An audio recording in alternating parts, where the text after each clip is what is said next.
Welcome back to World Religions. This video, part 3, Ancient Religions, is going to cover several ancient polytheistic religions of Europe and the Middle East, including ancient Egyptian, ancient Near Eastern, Zoroastrianism, Greek, and Roman religion. We're also going to cover pre-Columbian Central and South American religions. 3.1. First, an introduction. The religions of antiquity, you could say, go back to prehistory, the Paleolithic and Mesolithic eras. Humans and other pre-human hominids have apparently practiced rituals such as burial ceremonies for at least 500,000 years. Humans before the onset of recorded history lived as hunters and foragers rather than farmers or pastoralists. Some of the early ritual objects that have been discovered are figurines of women, like the Venus of Willendorf and other Venus figurines. As far as I'm aware, most of these so-called Venus figurines, named after the Roman goddess of love and fertility, are actually dating from the Neolithic period. That would be 10,000 BC and after. But Venus of Willendorf in particular is dated to around 25 to 30,000 years before the present, or BP. So I'm not really sure. It seems kind of like an outlier compared to the other ones. I'm not sure about the dating or just how it relates historically to them. But it's generally regarded by scholars as an example of a ritual object, possibly a goddess or having some other ritual significance, like perhaps being involved in ceremonies trying to increase fertility or prosperity for the group. The Neolithic or New Stone era is still having stone tools and weapons like the Paleolithic and Mesolithic eras, but it corresponds to the creation of agriculture. So it's before the widespread use of bronze or other metal weapons and tools. They did have some metalworking, but it was often for prestige objects, like there's gold jewelry dating back to the Neolithic, for example. But most of their tools and weapons were still made of stone. However, they did develop agriculture, which started around the area of this site, Göbekli Tepe, that's illustrated on the slide. This is around the area in what's now southeastern Turkey, in the Middle East, where wild grains, wild wheat, began to be cultivated. Some scholars think that the cultivation of grain enabled surpluses to be developed to build the site of Göbekli Tepe, which is the oldest known stone monumental structure built by humans. A more recent work actually suggests that Göbekli Tepe was constructed before the beginning of agriculture, or maybe right around the same time. And so rather than agriculture enabling the construction of Göbekli Tepe, it's even possible that this site, which is religious or ritual in nature, prompted the development of agriculture to enable its construction. So there's kind of like an interesting uncertainty around the causal dynamics. Agriculture may have been adopted in order to pursue this religious purpose rather than the reverse. And then after the Neolithic era is when you get the Bronze Age and then later the Iron Age. The Bronze Age lasts from about 3000 BC to around 1000 BC or so in the Near East. This is what we think of as the beginnings of civilization or city building and having systems of writing. So the beginning of the historical era, where we have recorded histories from the time that people were living. The Neolithic era did have villages and larger settlements, but there was a scaling up of the settlement size and complexity of production, economic production, during the Bronze Age. So this is what we think of as the dawn of civilization, with the oldest civilizations being Egypt and Mesopotamia, or the land between the rivers Tigris and Euphrates, which mostly corresponds to the modern nation of Iraq. During the Bronze Age, we see innovations apparently in religion families of gods and goddesses, often hierarchical with a king or king and queen ruling over the others. Like in ancient Greek religion, for example, Zeus was the king of the gods. And we see a lot of ritual structures like temples where the gods are being given offerings, sacrifices by orders of priests. These are people who are engaged in the occupation of worship, prayer, and sacrifice, either for their main occupation or at least it's a major part of their role in the community is the status of priesthood. So the Bronze Age and Iron Age religions, they tend to be polytheistic. They worship many gods. They were also not missionary religions, unlike later religions like Buddhism, Christianity, and Islam. The early non-missionary religions would mainly just stay practiced in their native culture. Occasionally you get gods of one culture being adopted by another, like the Egyptian goddess Isis, for example, became worshipped later on by Greeks and Romans. But for the most part, these religions were not trying to deliberately spread themselves to other cultures.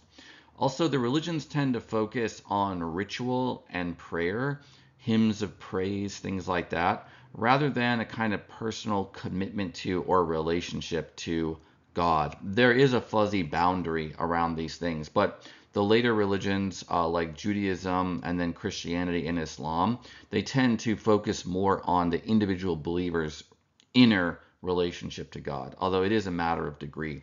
Also, it is worth noting that Judaism dates back to the late Bronze Age or early Iron Age, depending on how you date it, around 1400 to 1000 BC. But it's not included among this survey of ancient religions because Judaism, with its monotheism, its belief in one God, its focus on the scriptures, etc., is more characteristic of the religions of later eras, like Christianity and Islam. So what was religion like in general back in the Bronze Age and Iron Age? There's two sides to it. You could say the official or state or government side, and then the more private or customary side. So in terms of the public state-sponsored side, cities and kingdoms would tend to have public festivals sponsored by the king or other rulers in which everyone was expected to take part, partly as a religious affair and partly as a social and political affair. An example of that is the Pan-Athenaic Festival in the ancient Greek city of Athens, which honored Athena, who is the patron goddess of the city. There was also a customary or folk side to the religion, which wasn't necessarily officially promulgated or supported by the rulers, but was just handed down as a tradition among private households or families or villages. And there was a lot of variation in the folk religion from village to village or region to region. And then some people also respected or feared the gods of other societies. So there was some cultural exchange as well. So for the most part, ancient Greeks would worship the gods of their own people, the ancient Greek deities like the Olympian gods, Zeus, Hera, Athena, etc. But they might also encounter and take up the worship of Egyptian or Anatolian or other Asian gods as well. Most ancient religions were eventually replaced by missionary religions. Those are the ones previously mentioned, predominantly Buddhism, Christianity, and Islam, which deliberately spread themselves, whether through preaching most often or occasionally through violent conquest. And you can see on the map of a current distribution of the main religion by subnational region, that the majority of the globe is covered by the colors red, purple, blue, and green, and also yellow/ochre. Those are all missionary religions. The three main branches of Christianity are Catholic Christianity, shown in red, Protestant Christianity, shown in blue, and Orthodox Christianity, shown in purple. Islam, the various types, are all shown in green, and Buddhism is shown in yellow or ochre for the areas that are higher percentage Buddhist. You'll notice on the map there's different shades of each color, and the darker the shade of each one, the higher the proportion of the population there that follows the religion in question. So these missionary religions started, you could say, around the 400s BC, which is the approximate beginning of Buddhism in the Ganges River Valley in northern India. Buddhism originally spread throughout uh, South Asia, Central Asia, Southeast Asia, and East Asia. And nowadays, a lot of those areas where it used to be are either majority Muslim or Hindu, but there are still parts of Southeast and Central and East Asia that have a lot of Buddhists there. Whereas Christianity started in the 1st century AD and Islam in the 7th century AD. And Christianity and Islam fairly rapidly started spreading around the world. So a lot of those older religions were replaced by these newer ones. Some prominent exceptions are Hinduism or Vedic religion, which is still the majority tradition in the modern nation of India. You can see it there in orange and brown on the map. And there's also some smaller survivals from antiquity, like Zoroastrianism, or the religion based on the teachings of the ancient Persian prophet Zoroaster or Zarathustra. There are a few Zoroastrians in the modern nation of Iran, which is majority Muslim, and also a few in Mumbai or Bombay, India, where their ancestors moved many centuries ago, basically to escape persecution by the Islamic rulers of Iran. And they are known as the Parsi community today. 3.2, prehistoric religion. So prehistory means before the existence of written records. This basically is the Neolithic period and before. Paleolithic, Mesolithic, and Neolithic. Old, Middle, and New Stone Ages. We can also go back before the existence of Homo sapiens, modern humans. According to modern paleontology, there were a variety of hominid species including Homo erectus, that pre-existed the development of Homo sapiens, or modern humans. So one example of a Homo erectus find is Peking Man.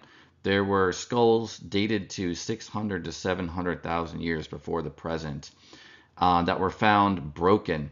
And apparently this was done for a ritual purpose. Maybe some of the ancient Homo erectus were eating the brains of others. We don't really know what happened, to be honest, but it at least points up the possibility of this sort of ritual cannibalism in pre-human populations. One thing to keep in mind with a lot of these prehistoric reconstructions of ancient hominids is that there's solid science behind it, but there's also a lot of reconstruction to fill in the gaps. There's still a lot that we don't know.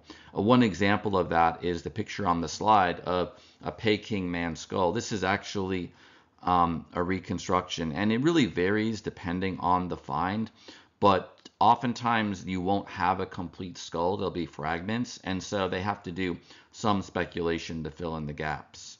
I'm not really sure if this one, like what percentage of it was actual bone finds. It may have actually been the majority of the whole thing, but I'm just using this as an example of the general issue of trying to reconstruct ancient human history based on limited fossil evidence. This also especially applies to trying to figure out what religion, if any, these ancient hominids practice. We have to kind of do the best we can with limited evidence. The Neanderthals were another ancient hominid species or subspecies. They did mix in terms of their breeding with some ancient human populations. So we have trace Neanderthal DNA that you can find in many modern humans. I think all modern humans that are not from sub-Saharan Africa have at least some Neanderthal DNA in their genome, at least on average. But Neanderthals went extinct around 40,000 years ago. And some finds suggest that they buried their dead with ceremonies, like offering grave gifts into the grave, just like other ancient Homo sapiens did. This is more conjectural, but bears or other animals may have been worshipped in some communities of Neanderthals. This picture on the slide is a reconstruction of a Neanderthal burial.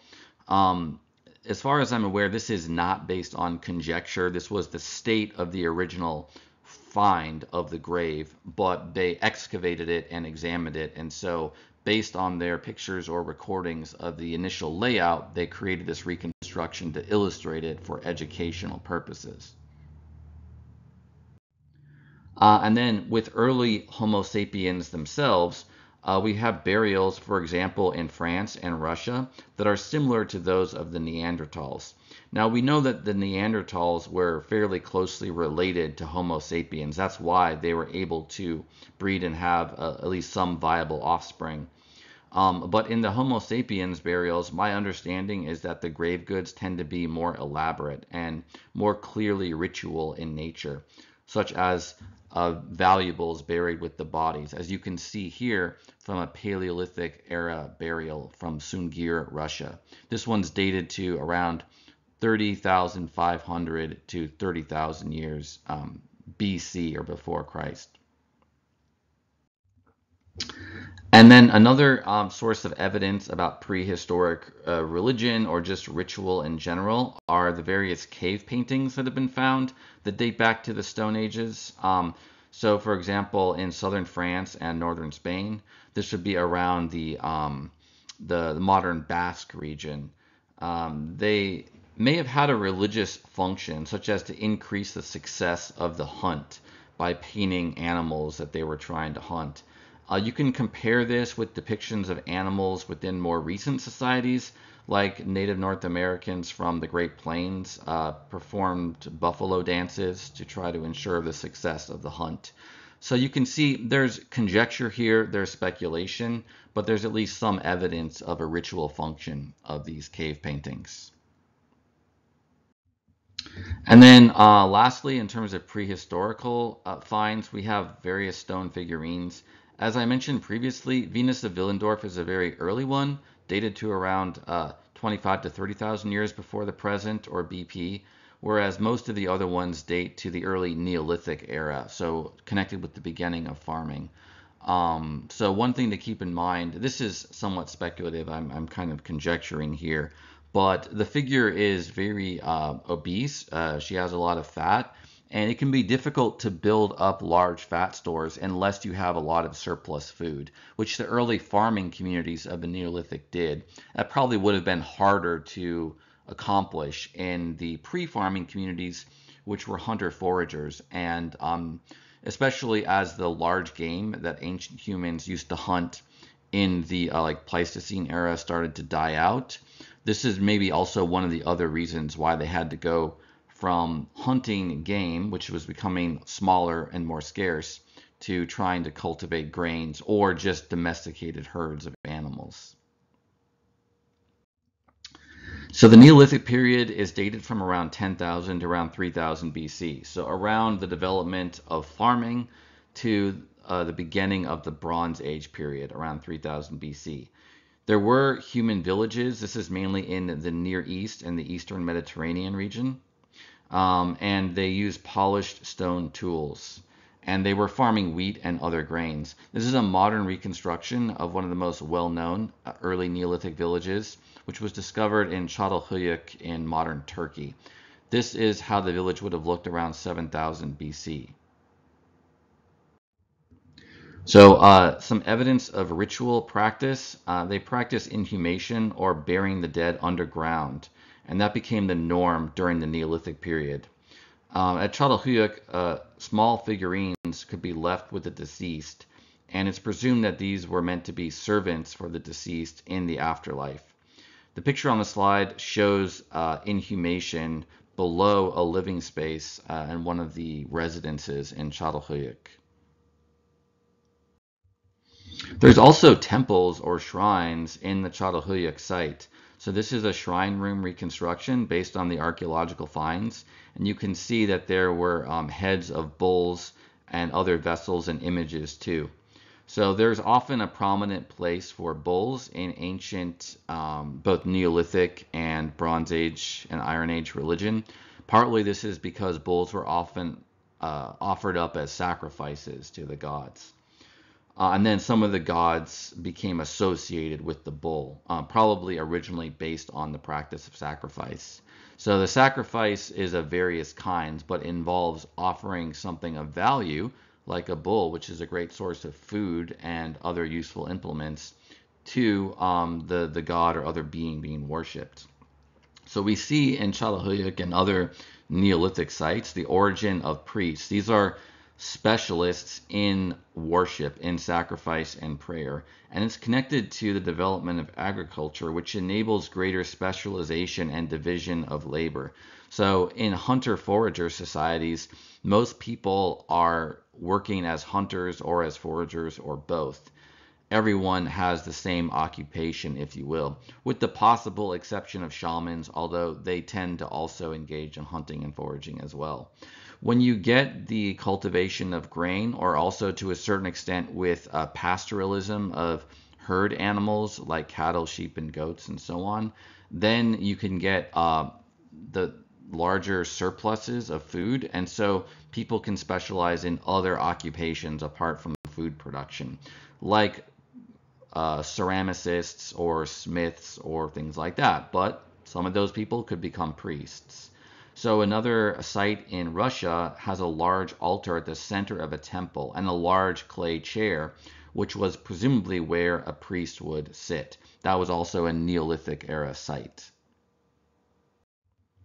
We also have from the Neolithic era in Europe and other parts of the Near East, megalithic monuments. These are large stone structures, similar to the oldest one known at Göbekli Tepe, but you find later ones in other parts of Eurasia.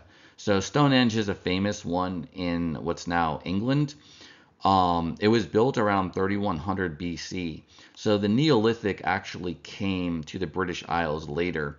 What basically happened was that farming was invented in the Middle East and gradually kind of spread outwards over the centuries and even the millennia. And you see the populations of the Near Eastern farmers actually spread into Europe along with this process. So there were people moving across the land, basically founding new villages as they went. And so the Neolithic, because because Britain was far away from the source of farming in the Near East, it took a long time for the farming and the Neolithic level of technology to reach the British Isles. But if you look at a lot of the megalithic monuments, including Stonehenge, they're often of ritual significance. They're linked with nearby burial sites. They probably served as places of worship, and some of the stones align with astronomical phenomena, such as where the sun would rise on the horizon at the summer solstice or the longest day of the year. And so some of them also served as ritual calendars that could be used to track the progress of seasons and festivals. 3.3 Ancient Near Eastern Religion. The ancient Near East includes a bunch of lands. So basically the modern nations of Iraq, Syria, Lebanon, Israel, Palestine, Jordan, and some other surrounding areas as well. One of the oldest, if not the oldest, of the Bronze Age civilizations was in Mesopotamia, which literally means the land between the rivers in Greek. It's referring to the Tigris and Euphrates rivers. So that area corresponds mostly to Iraq, but also to parts of Syria and southeastern Turkey. The origin of civilization in Mesopotamia was in the south. The area was later known as Sumer, so it's often called Sumer, that civilization, by modern scholars. And the coastline was different back then. It was actually a lot of the areas that are now above ground, above sea level, were back then submerged by the sea. And they've been gradually filled in through deposits of sediment by those two rivers and other rivers too over the millennia. So you can see on the map the lighter colored areas in the southeast of Mesopotamia, those used to be submerged in the sea. And that's why a lot of the old ruins from Sumer, like Ur, Uruk, and Lagash, they were near the ancient coastline, which has now been filled in. It's still a marshy area, And there are Shiite Muslim Arabs who live there in the modern nation of Iraq, and they have their own distinct culture and identity. They're sometimes called Marsh Arabs, at least in English. So, what was some of the characteristics of this ancient civilization of Sumer? Well, they developed writing, so they were the first or one of the first to do so, and it was in the form of cuneiform or stylized pictures of things. They originated as pictograms or stylized pictures, but they became increasingly stylized until they became more like a syllabary or a kind of sort of like an alphabet, but each sign would combine a vowel and a consonant sound. So they would represent a syllable. And whereas each picture originally functioned similar to like how in modern Chinese writing, the characters will represent a whole word, and they may have originated as pictograms in Chinese writing too that resembled or were like small pictures of the object they represent. Eventually, these more pictogram cuneiform evolved into just representations of the sounds of the word, and they could be recombined. So, kind of similar to an alphabet, but not exactly an alphabet. And the picture on the slide is not of the classical, so to speak, cuneiform that most of the civilization's writing was in, but in an early form of cuneiform where you can see the pictures of the objects more clearly.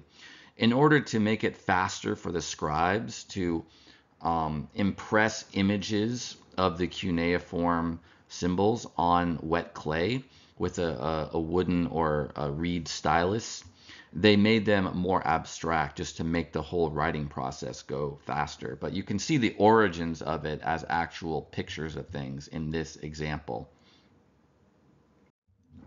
So the cuneiform tablets were used to keep records for trade, but there were also a lot of temple records, including later on scriptures and divination manuals that give us knowledge of the religion of some of the ancient cultures of Sumer, and later ones that were around that same region after the fall of the Sumerian cities. Like one of the most famous is Babylon, was a later culture, and Assyria. There were a bunch of kingdoms and empires that arose later on, many of whom spoke Semitic languages, unlike the languages of the original Sumerian cities like Uruk and Ur, which were not related to Hebrew, Arabic, or other Semitic languages.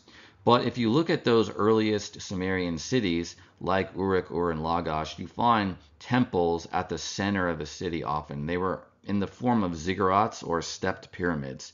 So they're high places being built up as high as possible. Likely one of these was an inspiration for the Tower of Babel story in the Jewish Old Testament or Tanakh, the scriptures of the Jews. So the temples were at the center not only of the city but of the culture. They owned a lot of the land and they employed many of the farmers and craftsmen of the city. They were also often connected to the rulers. Some of the original high priests were kings, and then later on, the kings would often promote family members to the high priesthood. And each city would often have its own god or goddess that they worshipped as their main patron, even though they also worshipped other gods as well.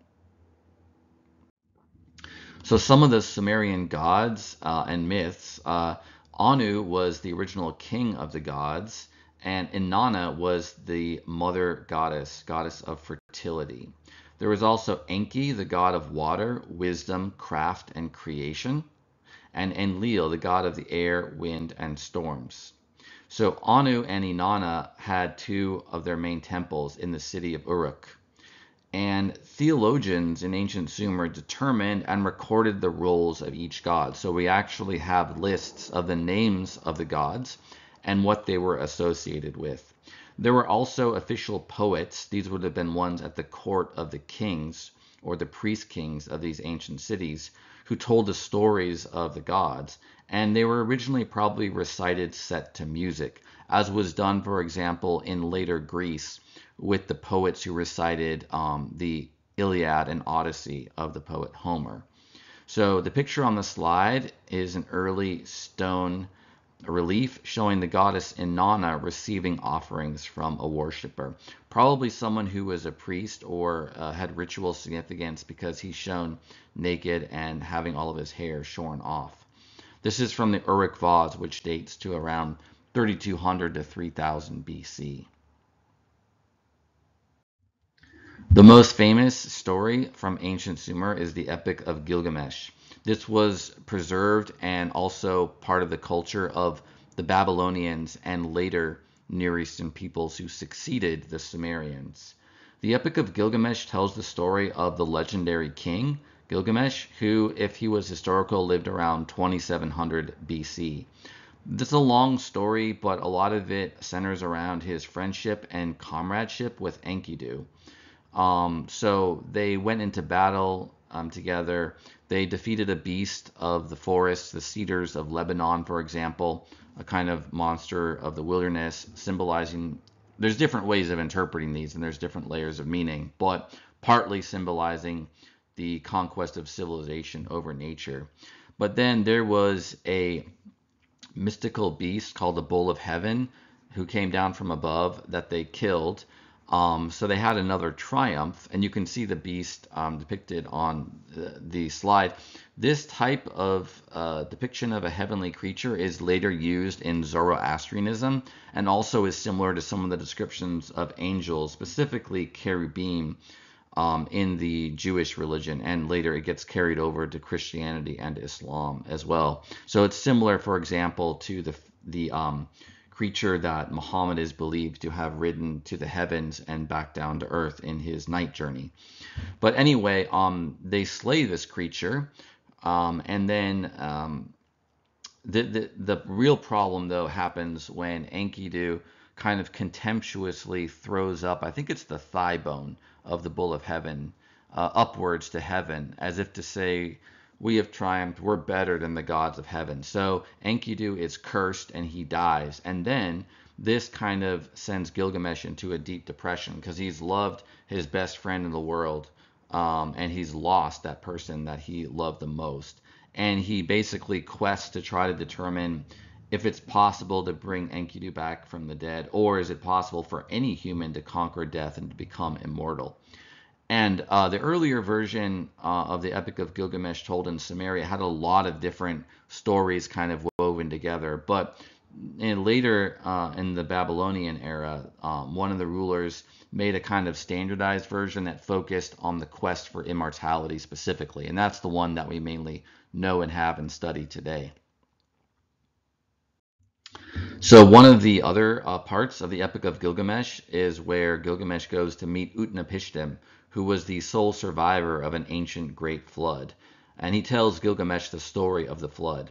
This is paralleling the biblical story of Noah in the Tanakh, or the Hebrew Bible. So there's a lot of ancient cultures who have stories of great floods where all of humanity was going to be wiped out, but there was one or a small number of survivors. You can also see that, for example, in ancient Indian civilization with the story of Manu, who was the one who survived the flood. But in any event, the god Enki was the one who warned Utnapishtim about the flood and taught him how to build a large boat like Noah's Ark on which he, his family, and a variety of animals could survive. So it's possible that the ancient Jews got their story of Noah from the Sumerian story of Utnapishtim. Another possibility is that this was just a general idea that a lot of ancient cultures had, and then they had their own particular expression of it. So we talked about some of the gods and goddesses, some of the myths of ancient Sumerian religion. They also practiced divination, or trying to predict the future or get secret or hidden information. It was a huge part of their religion.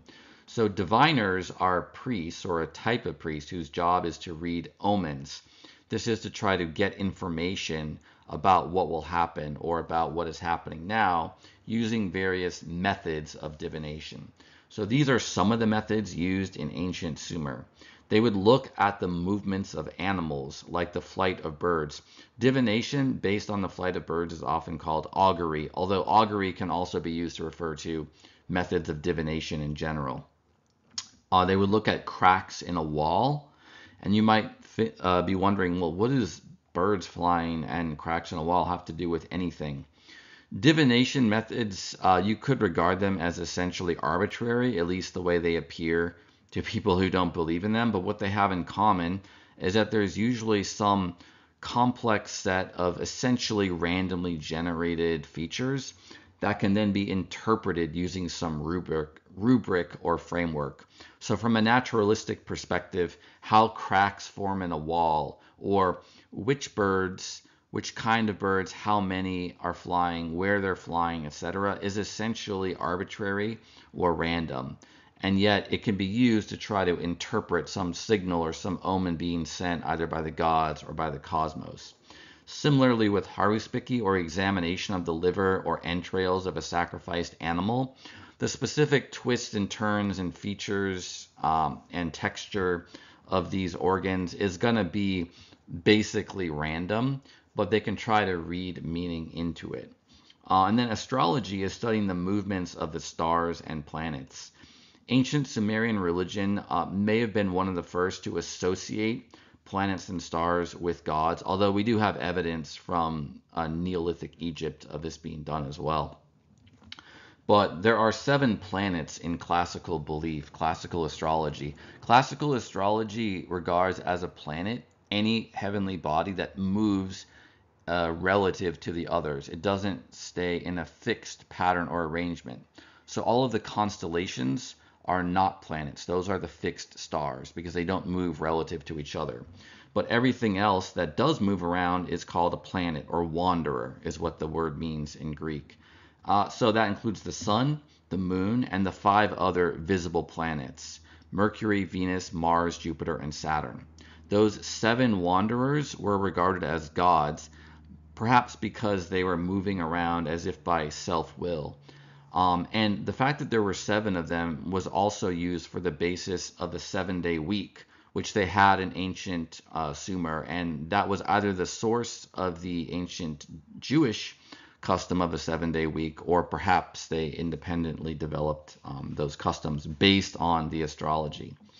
So yeah, the 7 planets were associated with gods, and that enters into the later Western tradition of astrology as well, which is still kind of alive today, although it's been modified in part because of the discovery of additional planets like Uranus and Neptune that are not visible to the naked eye. The picture on the slide is of clay models of livers. These were marked up to illustrate how to examine the liver of a sacrificed beast in haruspici, how to interpret it. In terms of the astrology, ancient Sumerian astrology had a kind of idealized pattern that the stars and planets were supposed to move in, but they had a year of 360 days, which doesn't correspond to the actual year of around 365 days.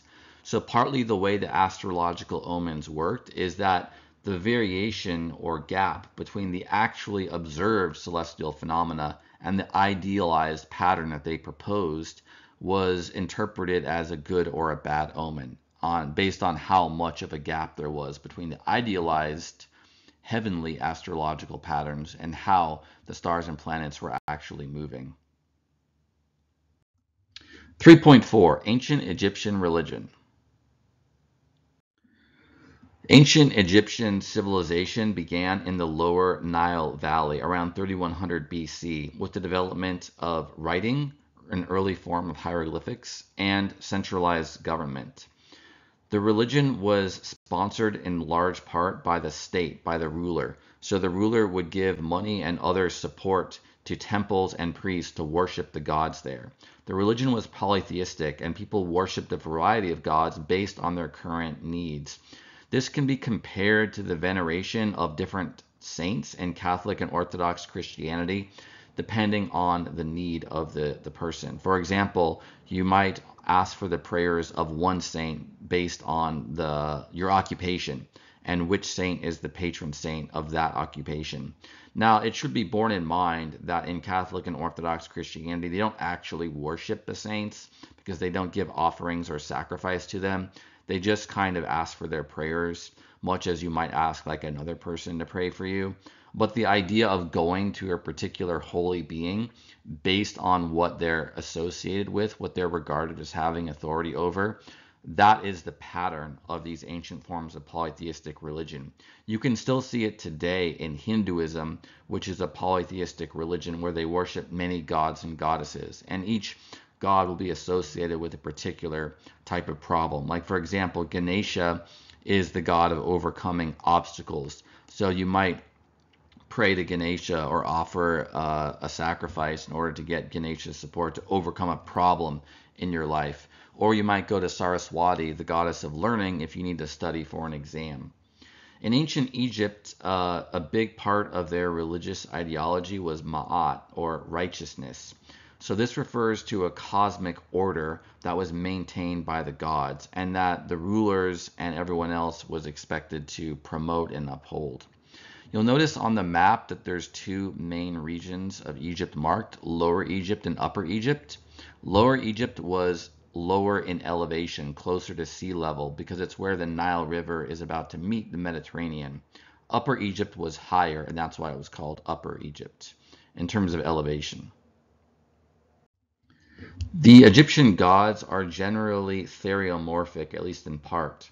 They have an animal, part human form. An example is Ra, the god of the sun, who is depicted as a hawk or as having a human body and the head of a hawk or falcon. Many animals were regarded as sacred in ancient Egypt, some whole species, like cats, for example.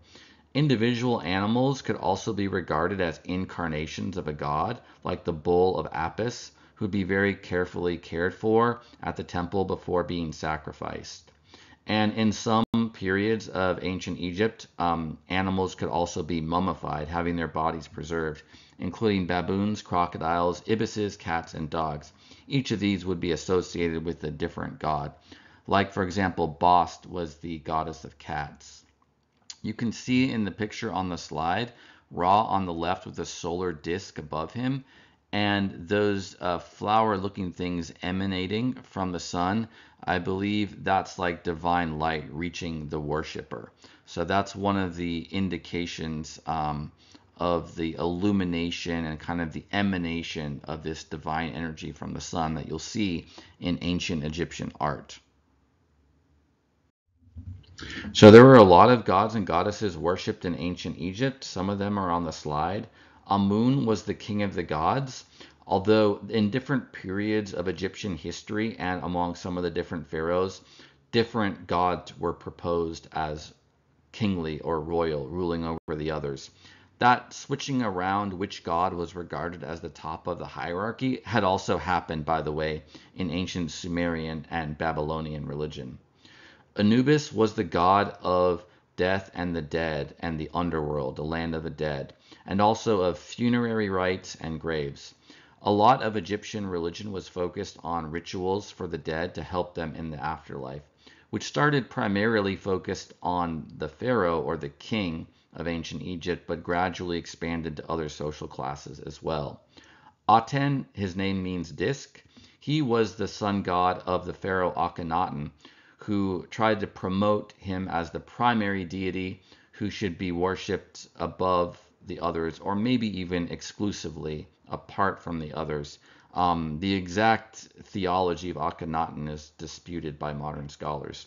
Atum was the god of the evening sun. Bast was the cat goddess, as mentioned previously. Horus was the son of Osiris, a god of healing, protection, sun, the sky, and kingship.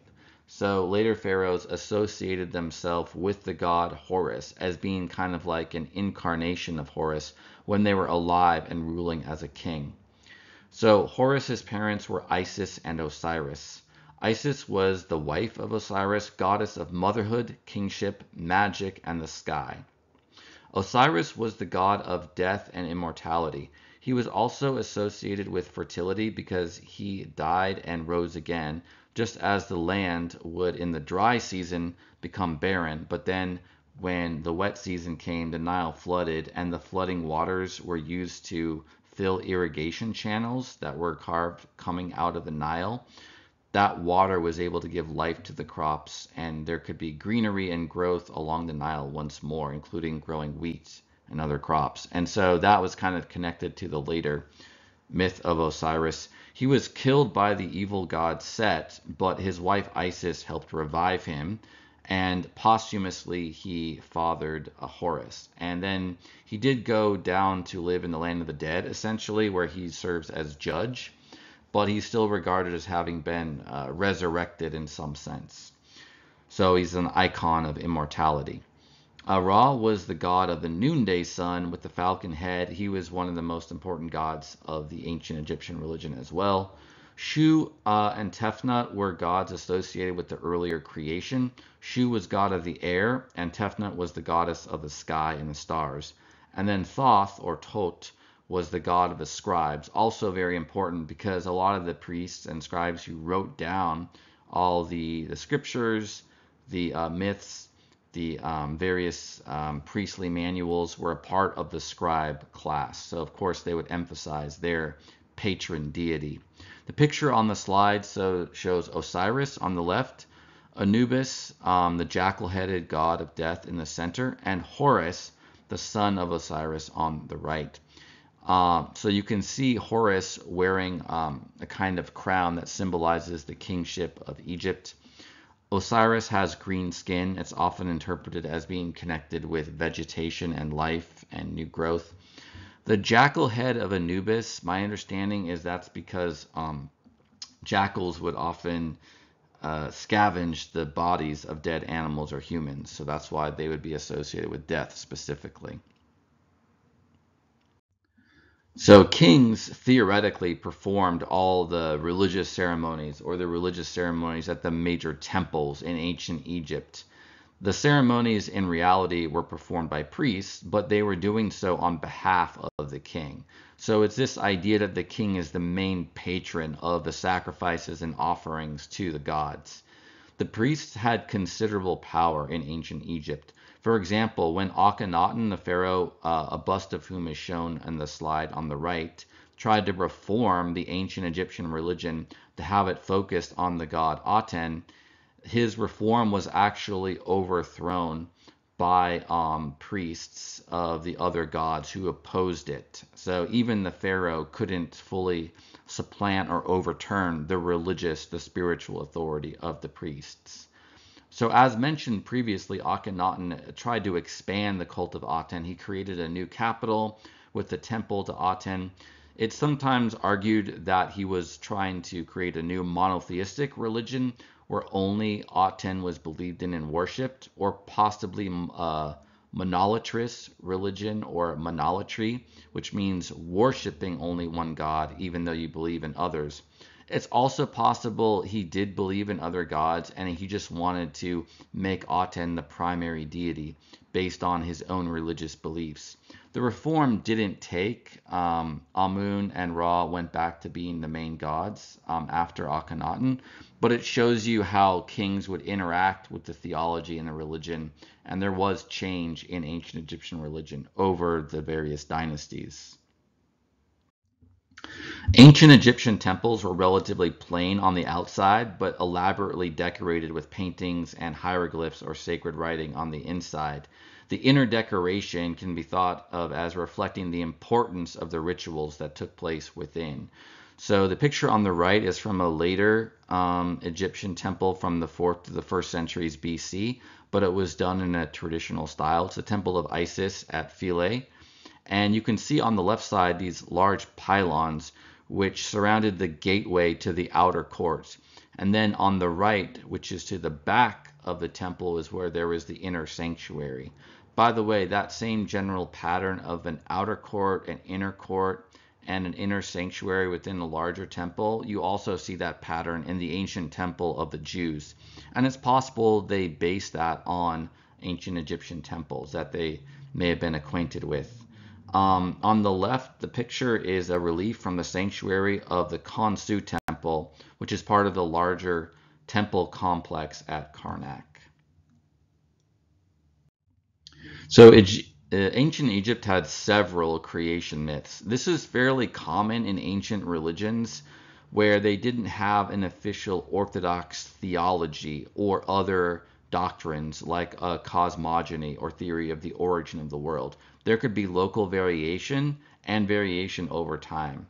So, a common theme, though, in the ancient Egyptian creation myths is the world began as the sun rose over the primordial waters of creation, from which emerged a mound of earth. And the creator god is generally thought of as having brought order to a watery chaos. This is not identical to, but there are similarities between this and the account in Genesis, the first book of the Hebrew Bible, which is used by Jews and Christians, where there is the deep or some kind of watery abyss referred to, and the Spirit of God is depicted as hovering over the cosmos. In the first book of Genesis, God also creates with the Word, which does happen in some ancient Egyptian myths, but there's other ones where there's some where the God speaks a word and the spittle of the word is involved in the creation.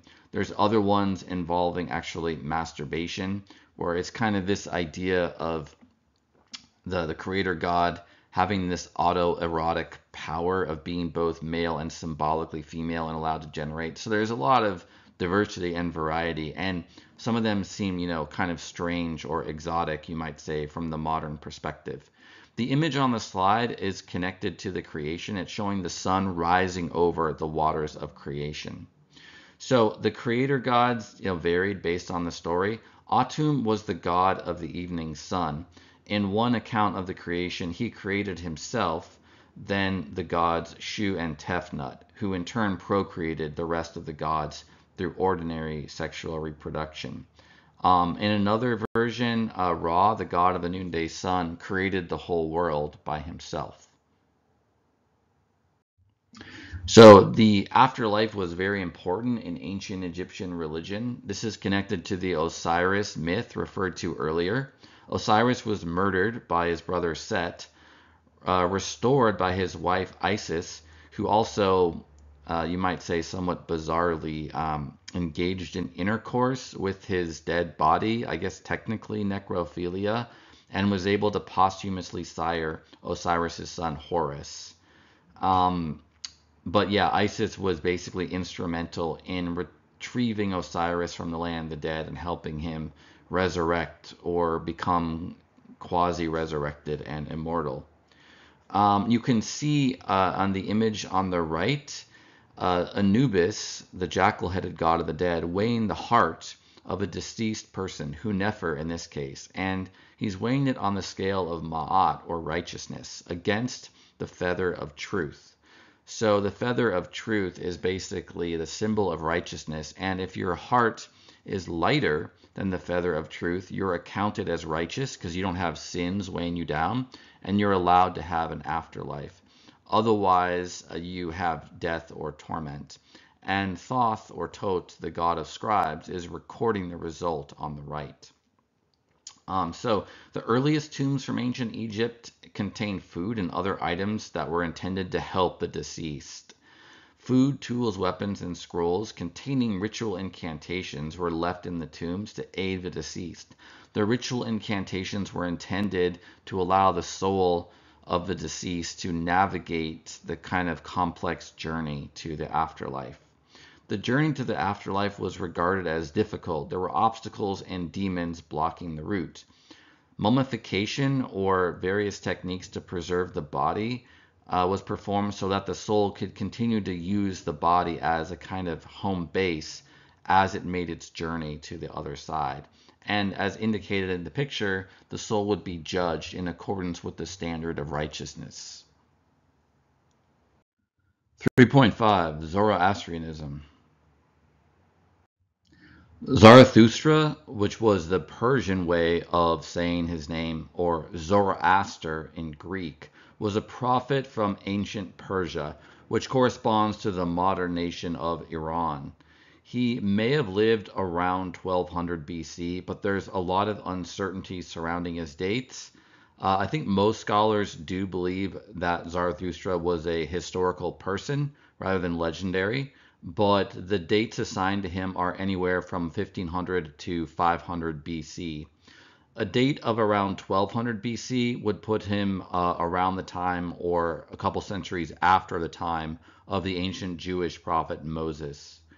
So Zarathustra, along with Moses, is one of the first named prophets, where a prophet is someone who is an individual person that is regarded as divinely inspired and is introducing new teachings or sometimes reforms to a religion.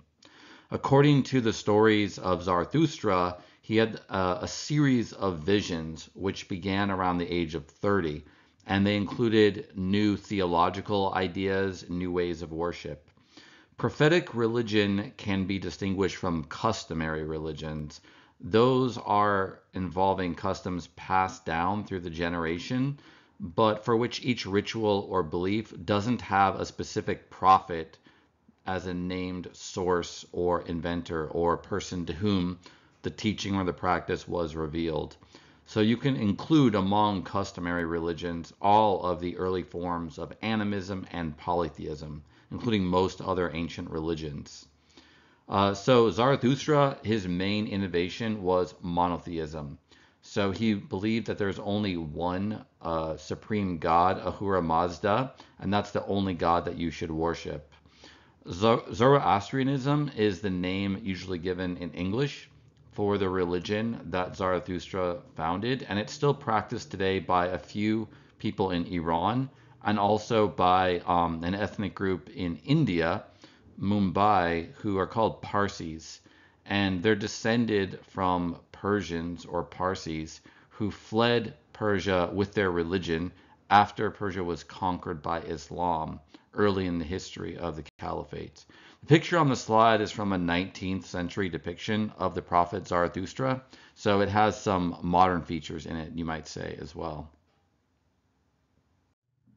Zarathustra's other main innovation besides monotheism is known as dualism. Cosmic dualism is the view that the universe is an ongoing battle between good and evil forces, especially when they're thought of as approximately matched in power.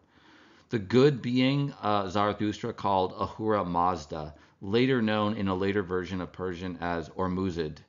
Ahura Mazda means approximately wise lord. According to Zarathustra, Ahura Mazda created the world, but it was corrupted by the evil spirit Angra Mainyu, who was not part of God's creation, God here being Ahura Mazda.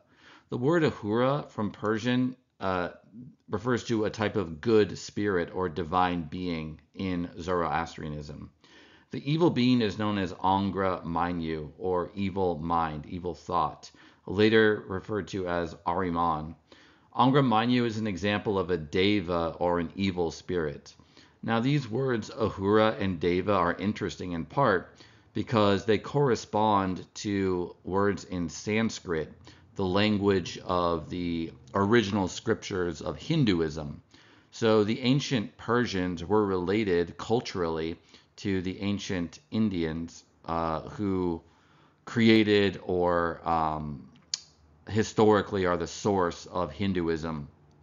Both peoples were Aryan, probably descended in terms of their ancestry from Aryans from Central Asia who migrated to northern India and to other parts of the Middle East, including the nation now known as Iran. The name Iran actually comes from their ethnonym, or the name given to this ethnic group, which was Aryan. Scholars refer to the Aryans who migrated to India as Indo-Aryans, whereas the ones that migrated to what's now Persia or Iran had a variety of names, including just Aryan, but later peoples like the Persians and the Medes derived from them. So the names in Zoroastrianism for Ahura corresponds to the Sanskrit word Asura. But in Sanskrit, in the Veda, the scriptures of Hinduism, Asura usually refers to an evil divine being or a demon. Whereas in Sanskrit, there's a term deva, which is usually used for the good gods. There is a reversal of this in Zoroastrianism, where the Ahuras are the good divine beings and the devas are the evil divine beings or the demonic ones. I don't know exactly the reason for the difference. I'm not sure scholars do know or that there's a consensus. There's basically competing theories, and I don't think any of them has been verified as the most probable yet. But the Ahura Mazda is regarded in Zoroastrianism as the primary god of creation, who also created lesser spirits to serve him. And these were also sometimes worshipped by ancient Zoroastrians. Modern Zoroastrians tend to be more monotheistic and only worship Ahura Mazda. The picture on the slide is from an ancient Persian dynasty of kings known as the Sassanids. It's a relief at Naqsh-e-Rostam in modern Iran, and it depicts Ahura Mazda presenting a diadem of sovereignty to the ancient Persian king Ardashir I.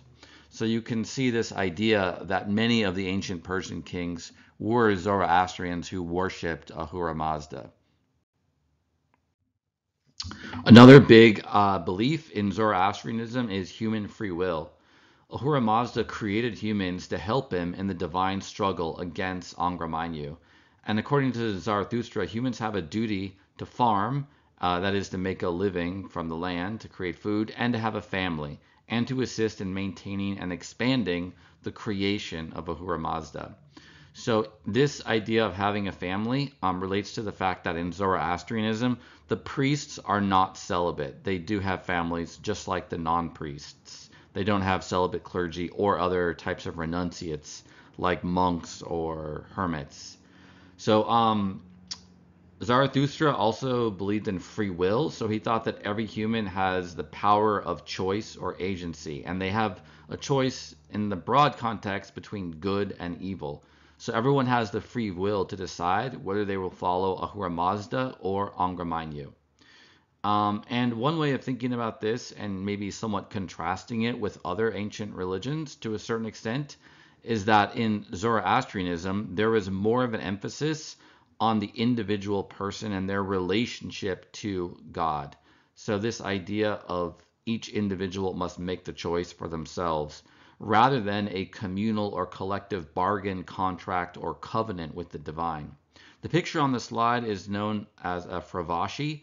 It's a winged person, which is a symbol of the individual human soul. At least that's how it's usually interpreted in modern Zoroastrianism.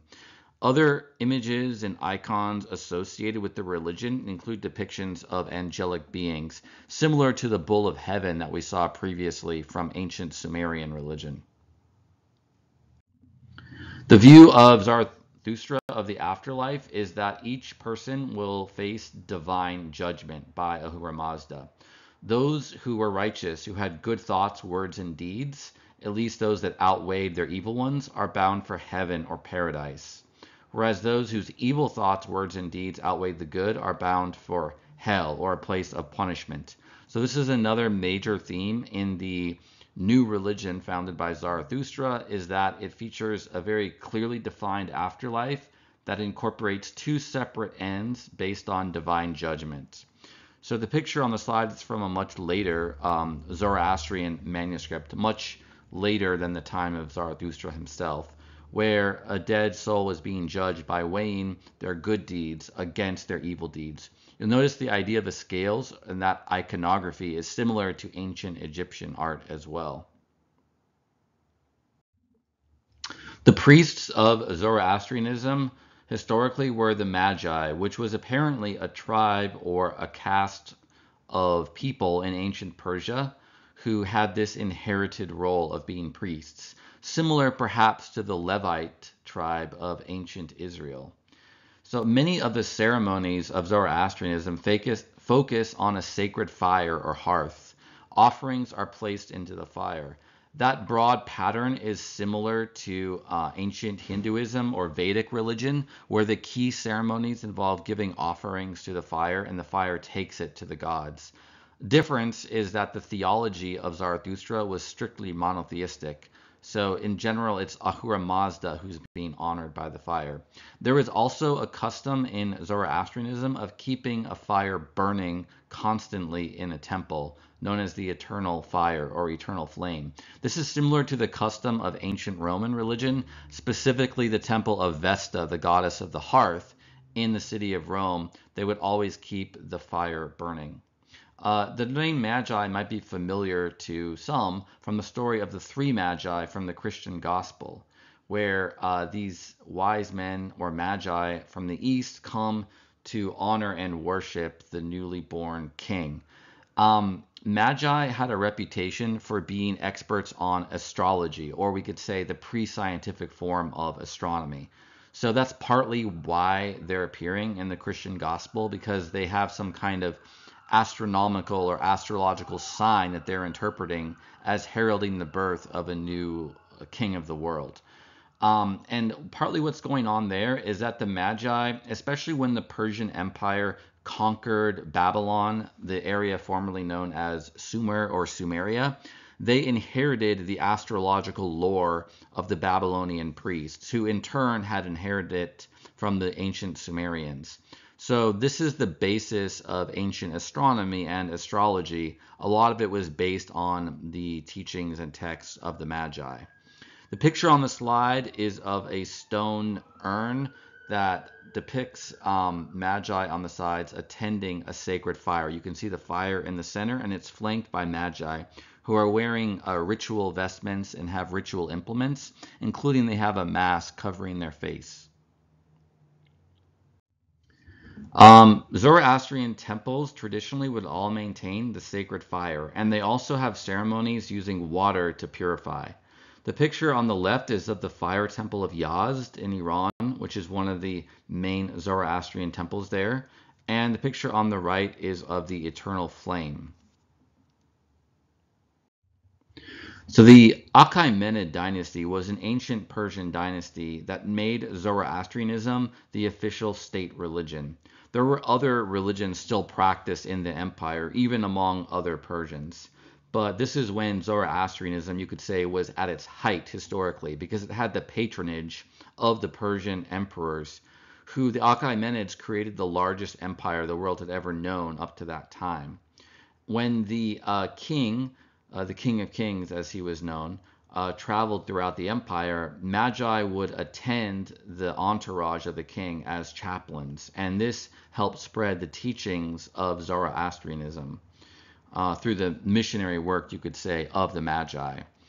Most Zoroastrians, nevertheless, were in the heartland of the Persian Empire, around Persepolis, in Media and Parthia to the north, Babylonia to the west, and a lot of the other lands of the empire, like Egypt, Syria, Cilicia, and Macedonia, they didn't adopt Zoroastrianism. Nevertheless, Zoroastrianism did spread somewhat during the Achaemenid dynasty.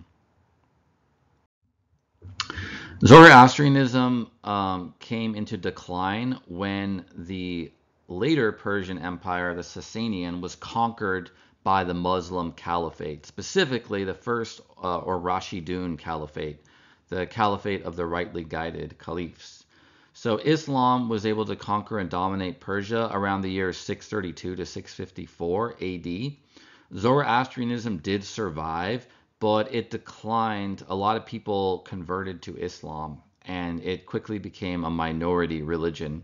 Today, only about 25,000 Zoroastrians remain in Iran. As mentioned, there's also a community of Zoroastrians in India. They're centered in the city of Mumbai or Bombay, and they're known as Parsis or Persians. Today there's around 115,000. There's also a small diaspora community of both Iranian and Parsi Zoroastrians around the world. However,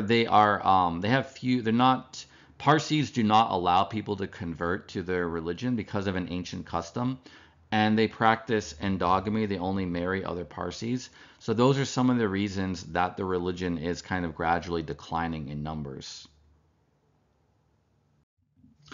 3.6, Greek religion. Bronze Age Greece corresponds largely to the Mycenaean period, 1400 to 1100 BC. This is named after the site of Mycenae or Mycenae, which is an ancient Greek city that had Bronze Age fortifications and like a town, palace structures of a king. So Greece at this time was divided into many small kingdoms, each around a palace or fortification of the king or ruler. They had a system of writing that's called Linear B script, and the language they spoke was an archaic or older form of later classical Greek. So you'll notice that the Bronze Age period, or at least the Mycenaean period, begins in Greece around 1400 BC, rather than around 3000 BC as in Egypt and Mesopotamia. And essentially, that's a reflection of the fact that civilization was older in Egypt and Mesopotamia than in Greece. Although I believe Crete, which is the large island you see with Knossos as the city named on the map, that was the first part of Greece to get a civilization. And that Cretan civilization had several phases, and it had some relation or connection to the Mycenaean palaces as well. So the religion of Bronze Age Greece is known somewhat from tablets that have been found that contain some references to ritual offerings, priests, and some of the gods, including early forms of Poseidon, Athena, Hermes, and Artemis. In other words, at least some of the gods known from the later or classical period of Greek culture, which is basically, the classical period is around the 6th to 5th centuries BC. There's also the Archaic period before then, but all of those are Iron Age Greece, after the fall of the Mycenaean palaces, which basically fell during the Bronze Age collapse around 1200 to 1100 BC.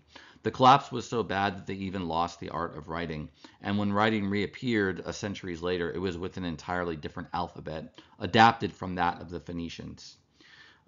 Even though we have some tablets in the Linear B script, we've been able to decipher some of the words, including the names of the gods. There are few shrines or religious structures that have been discovered. The picture on the slide is known as the Lady of Pulakopi, which is a ceramic figure either of a goddess or of a priestess. So there are some ritual objects like that that have been discovered as well. So I mentioned the late Bronze Age collapse. This happened throughout the Eastern Mediterranean and Near East from around 1200 to 1100 BC. There were a lot of migrations and invasions, and a lot of the ancient kingdoms and empires were just overrun by migrants or invaders. Egypt was one of the only exceptions where they're able to fight off and somewhat incorporate the invaders, and the kings weren't actually toppled. But most of the other civilizations, including the Mycenaeans and also the Hittites, which you can see in gray on the slide around the city of Hattusas, they were all overwhelmed. And so a lot of civilization declined during this period. A lot of cities were sacked or destroyed. People still had cities and towns, but they tended to be smaller in size for a while. And there was less writing. Writing died out in some areas, but eventually it was recovered. And yeah, just a lot of the empires and kingdoms were overrun. The Greek Dark Ages are usually regarded as having lasted from around 1200 to 800 BC. And this includes the collapse of the Mycenaean palace culture up to the point where writing was introduced and city building started to happen again. And so the first couple of centuries after 800 are known as the Archaic period. And then a couple centuries later, like from around 600 to 400 BC, would be the classical period of ancient Greece. There was a kind of a gradual development of the religion, but essentially after the Dark Ages, the religion of the Greeks, as we tend to think of it, like with the god Zeus, Poseidon, Hades, etc., all of that was present. So the foundation of ancient Greek religion can be found in many ancient texts, and specifically the epic poems of Homer, including Iliad and Odyssey, and also the Theogony, or Genesis, the origin of the gods, by the poet Hesiod. There's also some hymns attributed to Homer who name the main gods and goddesses of ancient Greek religion. The epic poems Iliad and Odyssey are traditionally attributed to Homer, who's believed to have lived around the 8th century BC, so that's after the Greek Dark Ages, but still in the Archaic period.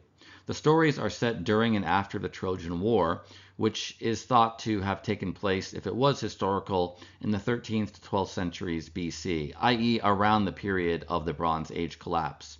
It is possible that the Trojan War story is a later legendary retelling of actual historical events involving some of those catastrophic invasions and migrations. Because in the Trojan War stories, all of the Greeks invade part of Asia Minor around the city of Troy or Ilium. So these epics are significant in terms of the religion because they have depictions and stories about many of the gods and goddesses. The gods are portrayed as having human-like motivations, but but the difference between them and humans is that they're immortal. However, they have human emotions like wrath, vengeance, love, and also justice and decency. They are portrayed as living on Mount Olympus, which was an actual mountain in the Greek peninsula, but they live in a kind of higher or heavenly realm that's cut off from humans. So there's never a story, for example, of someone climbing Mount Olympus and reaching the gods, at least not in the Iliad and Odyssey. The humans in the Iliad and Odyssey attempt to appease the gods through praise and sacrifice. They can also, if they offend a god, whether deliberately or accidentally, they can be cursed by the god. And that's basically what happened to the hero Odysseus after he disrespected the Cyclops, the one-eyed giant Polyphemus, who was related to Poseidon and prayed to him to curse Odysseus and prevent him from getting back home to his home of Ithaca by sea. And the god Poseidon made it so that Odysseus couldn't get back to his home until he had been on the sea for decades. And there's also a theme in the Iliad and Odyssey that some humans have destinies that can't be avoided no matter how hard that they try. So these epics were recited and listened to and remembered and referred to by many later generations of Greeks. Basically, it was core to the Greek culture, at least up into the early Christian period, and persisting a little bit beyond that as well. And it became part of the culture of a lot of the areas around the Mediterranean, because the Greeks built cities all throughout the eastern and later the western Mediterranean as well. And a lot of them entered into knowledge in the Roman Empire. So it was a huge lasting influence on later literature and art. This is a list of some of the ancient Greek gods, most of the major ones. The major 12 gods are known as the Olympians. Those are the ones that lived on Mount Olympus. The king of the gods was Zeus, who's the god of thunder.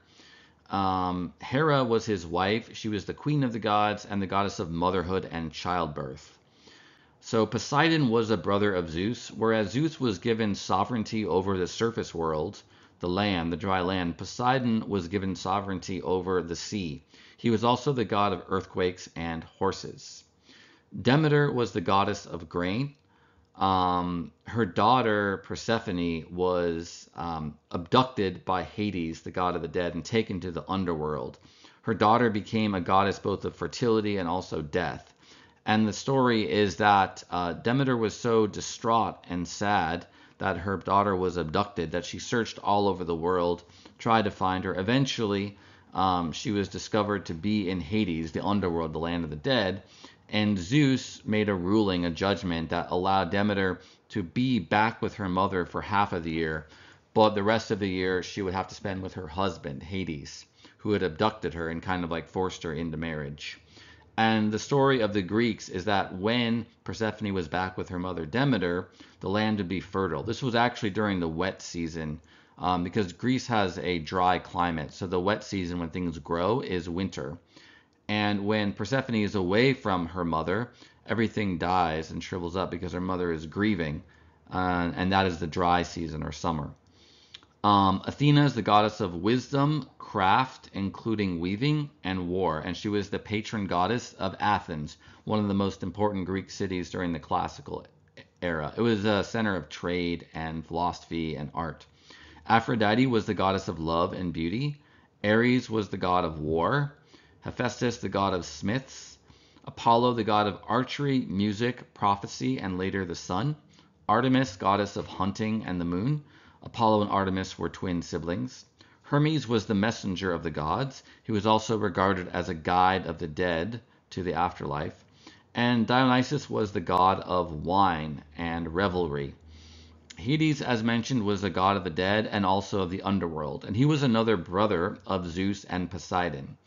So he was given sovereignty over not the surface world, unlike Zeus, but everything below the surface of the earth, which is where, according to ancient Greeks, the dead lived. The ancient Greek view of the afterlife was essentially, at least the original one, was a shade or shadow of a person goes to the land of the dead after they die. Classical Greece, as mentioned, corresponded to roughly the 6th up to the early 4th century BC. Greece was divided politically into around 160 independent city-states. Most of them had a population of under 10,000. Some were much larger because they ruled other subject territories. The Greeks also founded colonies, places for trade and settlement around the Mediterranean and Black Seas. They were not the only people to do so. The other main ones to do so were the Phoenicians, who are based in what is now Lebanon and the west coast of Syria, and they established colonies around the Mediterranean, including the city of Carthage, which later went on to have its own empire and fought with Rome. So there were the Greeks and the Phoenicians going around trading, spreading their language and culture.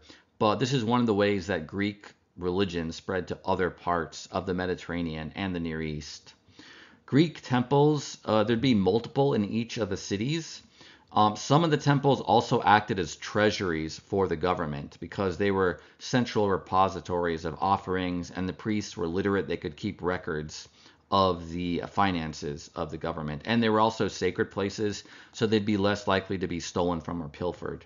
Each temple would be dedicated usually to a particular god or goddess, sometimes more than one.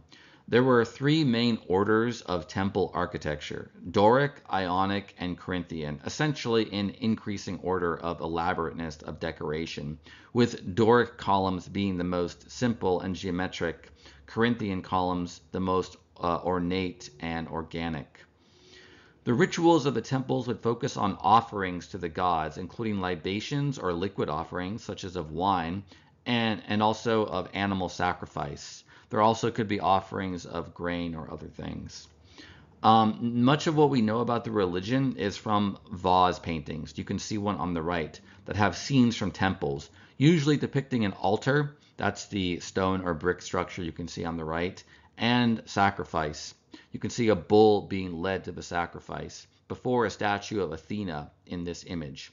And I believe the person at the altar with the branches is a woman. You can tell because she has a pale skin, like the goddess Athena. You can see the goddess Athena, although she was a goddess of weaving and craft, she also was associated with war, in part because of her role as protector of the city of Athens. And she's holding a large shield, and in her other arm is carrying a spear.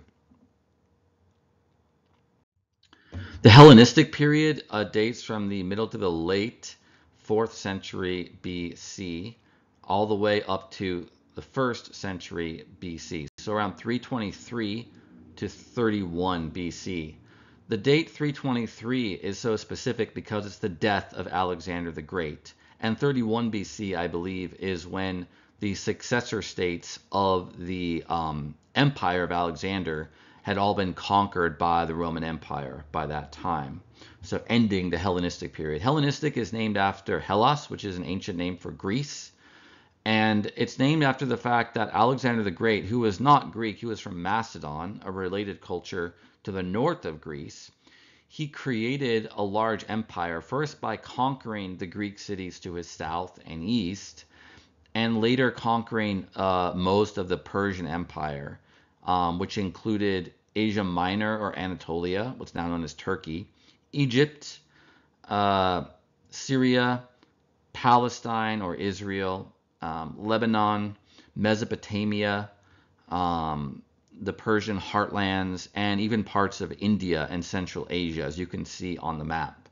So he was a gifted general and leader. He was able to spread, he was a fan of Greek culture. First of all, the Macedonians, their language was somewhat related to Greek, and they had long copied Greek language and customs.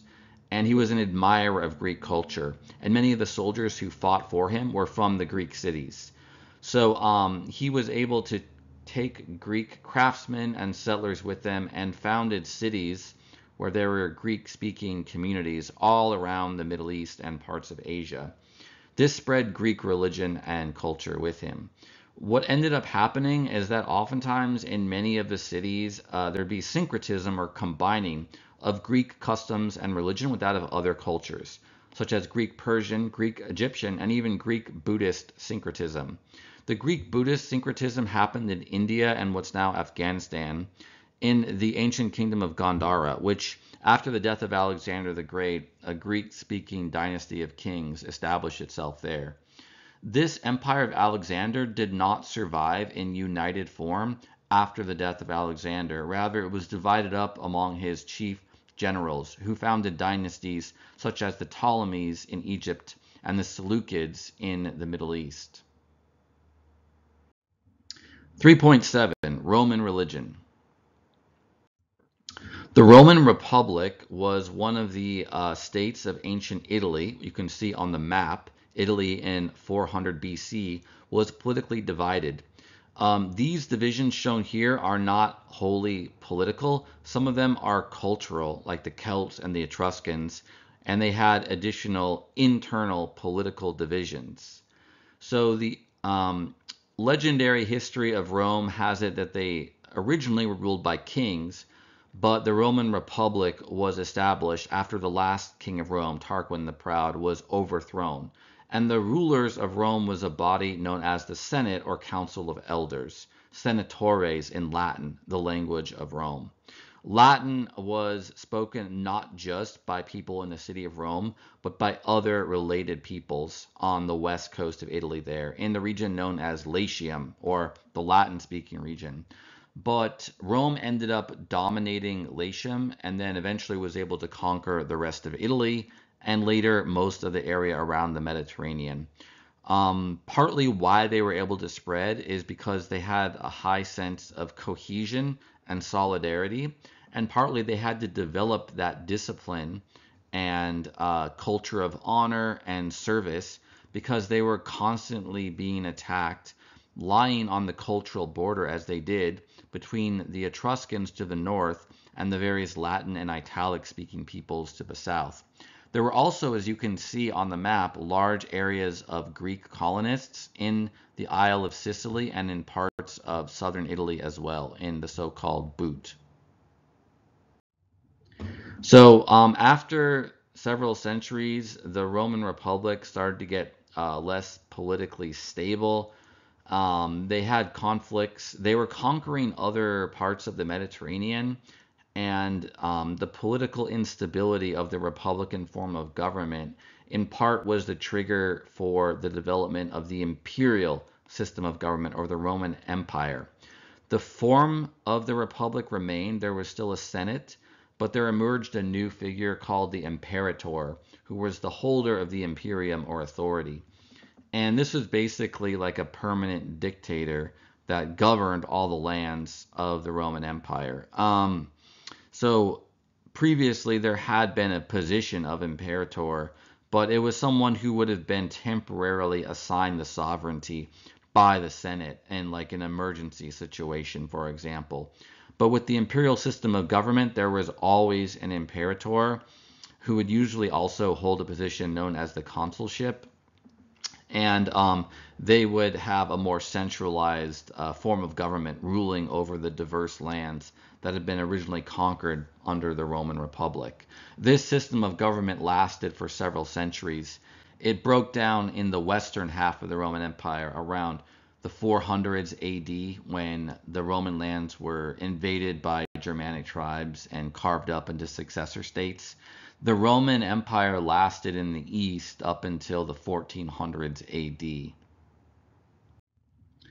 So Roman religion was focused on offerings, including animal sacrifice, and also oblations, offering of wine or other liquids. You can see the picture on the slide showing the fire, the hearth of the Temple of Vesta being tended to by Vestal virgins. These are women, including young women, who would give up they made vows of chastity. They weren't allowed to have sex. They were devoting themselves to the goddess, although they would eventually age out of it for the most part and return to private life, and many of them would be married. But while they were serving as Vestal virgins, it was taboo for them to have sex, and also it was a great blasphemous act for anyone to have sex with them. So you can see the sacred fire, the eternal flame of Vesta in the center, and a bull being led to the sacrifice on the right. There were several types of priests in ancient Rome. The standard term for priest is pontifex. There was an official in the city of Rome itself known as the Pontifex Maximus, or high priest, who was essentially the foremost or chief priest of those in the city and in the empire.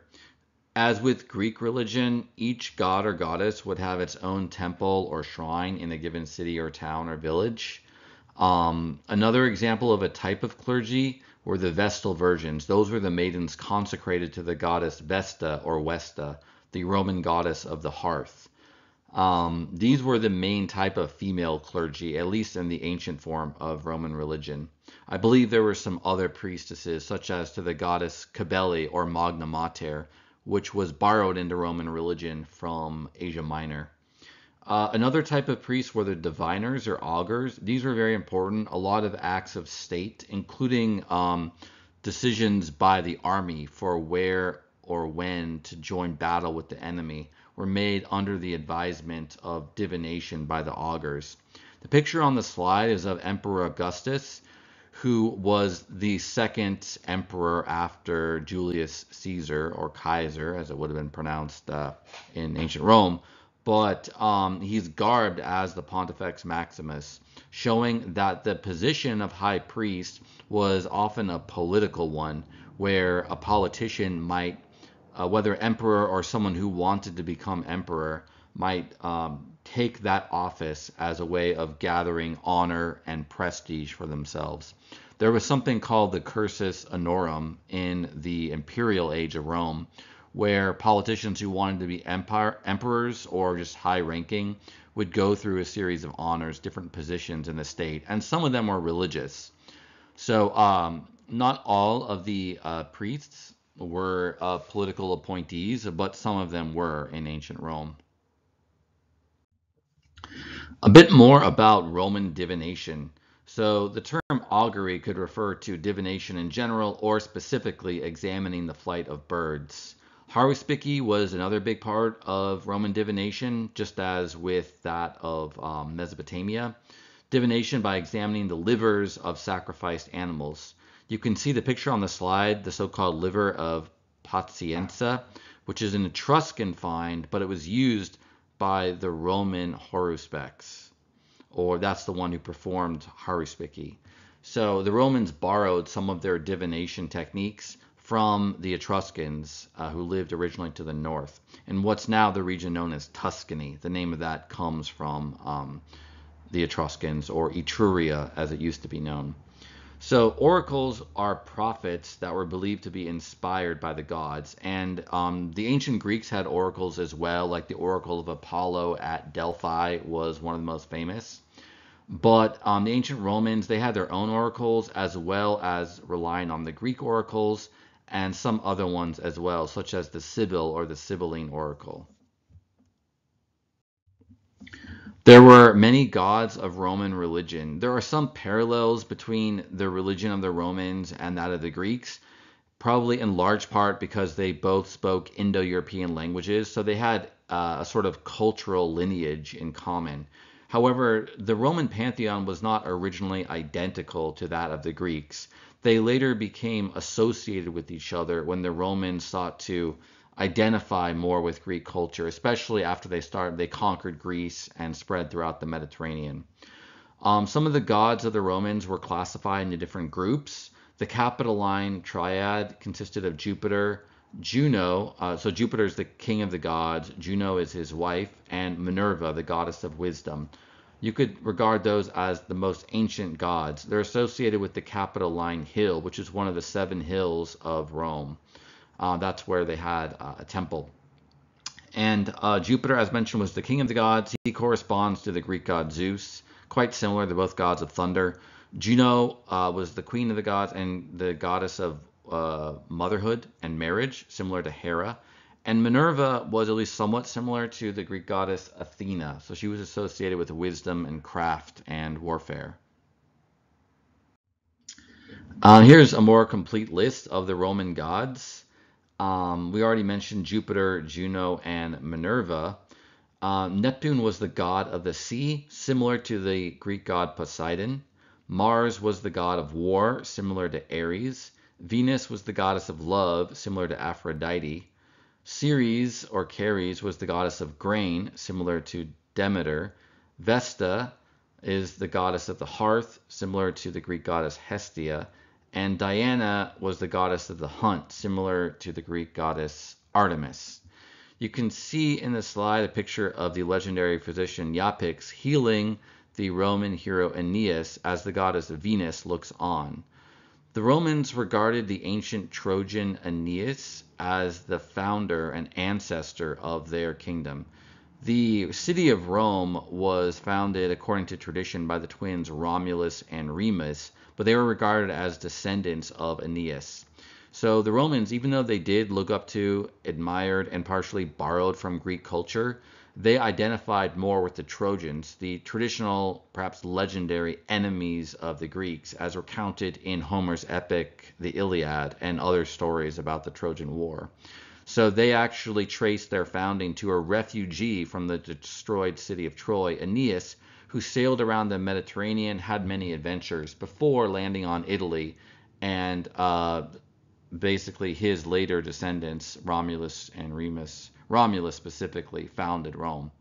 So Aeneas, his patron deity, was the goddess Venus, and the later Caesars, or rulers of Rome, the emperors, also, specifically starting with Julius Caesar, claimed that they were related to Venus. So the Julians in particular claimed a family relation to the goddess. And so a lot of the later emperors who adopted the title of Caesar or Kaiser from Julius Caesar also kept that association going. There were several myths about the founding of Rome. As mentioned, Aeneas was a Trojan hero whom the Romans believed had sailed to Italy after the end of the Trojan War, helped by the goddess Venus, and eventually landed in the area and settled around Latium, including what would later be the city of Rome, which hadn't been founded yet in the time of Aeneas. So Aeneas settled, he had descendants, they founded many towns. Among them was the town or the city of Alba Longa, which was ruled by a king named Numitor.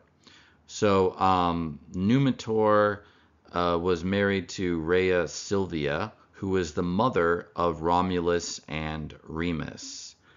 And what happened was Numitor was usurped by his brother Amulius.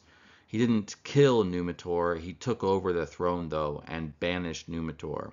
Amulius was worried about Numitor's sons via Rhea Silvia, who had previously been a Vestal virgin before she married King Numitor. So Amulius decided to kill Romulus and Remus, but they were placed in the Tiber River, and the god of the Tiber River, Tiberinus, intervened to help save them. They came ashore. They were suckled by a she-wolf in the Lupercal, or the Cave of the Wolf. You can see that depicted on the lower left on the image on the slide. And eventually they were rescued by a shepherd named Faustulus, who raised them, and they became shepherds. When they grew up, they attracted a body of men that followed them, and they learned of their ancestry, and eventually they were able to challenge the rule of Amulius. They killed him and reinstated their father Numitor to the throne of Alba Longa.